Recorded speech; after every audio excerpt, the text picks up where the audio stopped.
Et dans ce contexte général de sous-financement, je souhaite également revenir sur une situation particulièrement urgente et symbolique, celle de la commune d'Aïn Hamma.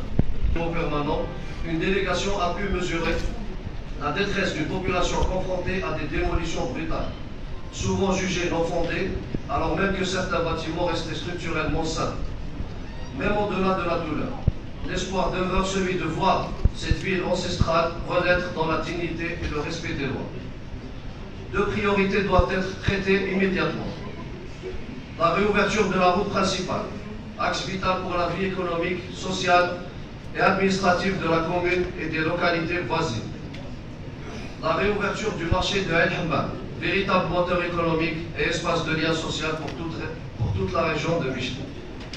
Il est impératif de lancer la remise en état immédiate de zones démolies avec un accompagnement technique et humain dans le strict respect du cadre légal.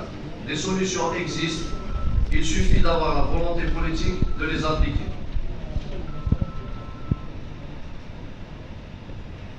Dans le secteur de la jeunesse, c'est des sports, et dans un contexte de promotion de nos jeunes sportifs, je tiens à exprimer mon indignation face à l'injustice flagrante dont sont victimes nos championnes et champions du monde issus de la wilaya de Tizi Ouzou. Je pense notamment à Amel Benamdia, sportif d'élite, plusieurs fois titré en Kempo, aujourd'hui arbitre international et récemment nommée ambassadrice de la paix à Genève. Et pourtant, malgré un parcours aussi remarquable, elle rentre en Algérie dans l'indifférence quasi totale. Où est la reconnaissance? Où est l'honneur dû à celles et ceux qui élèvent notre drapeau sur la scène internationale? Il en est de même pour Senia Wikan et Louisa Aboulich, jeunes champions du monde, fières ambassadrices de notre pays et qui peinent encore à être soutenues correctement devant Mondier des aides pour financer leurs déplacements et préparations. Ailleurs en Algérie, les engagements du président de la République ont été respectés.